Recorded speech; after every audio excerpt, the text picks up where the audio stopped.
it is rather amazing, Gil, that Bitcoin has outperformed all these other assets, every major currency, stock index, and commodity contract in 2016.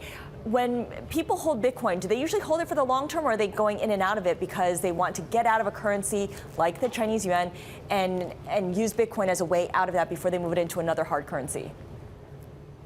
It's both. Any type of restriction on the movement of money creates an incentive to use Bitcoin. Remember, Bitcoin is a peer-to-peer network for digital cash that is very efficient to use, can go cross-border, and it can do so with very little, with very few intermediaries. Any type of restriction, capital flows from China, the elimination of cash in India, threats on remittance between the US and Mexico, anything like that creates an incentive for people to use Bitcoin.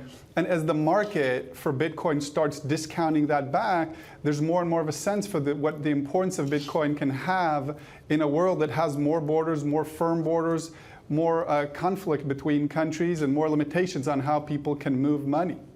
And Gil, it's also seen much like gold, sort of as a haven, if you will, in times of geopolitical risk. We have a chart here of gold versus Bitcoin, and particularly since the election, we have seen people sell gold, but they haven't been selling Bitcoin. Really fascinating here. And in fact, the gold premium to Bitcoin is at a 3-year low.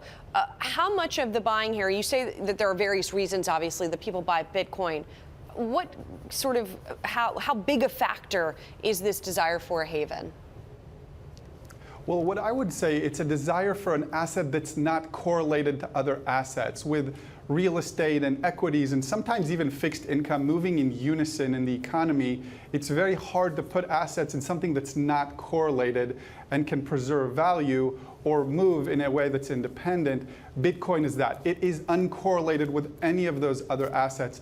That's the advantage. That's an advantage that gold used to have, but Bitcoin is far more fluid. You can feel much closer ownership of that asset, and that's working. But calling it a safe haven is taking maybe a step a little too far, because it's a commodity. It trades like oil. Just like oil went from 150 to 30 to 100 to 40, Bitcoin has gone up to 1,100 to 200, back to 900 now. It's not a safe haven in that your principal isn't secure, but there is a huge advantage to owning an asset that's not correlated to everything else you have in the portfolio. Well, but Gil, as you say, isn't that also a disadvantage, because it can go from 150 to 30 to 150, you know, because it is so volatile?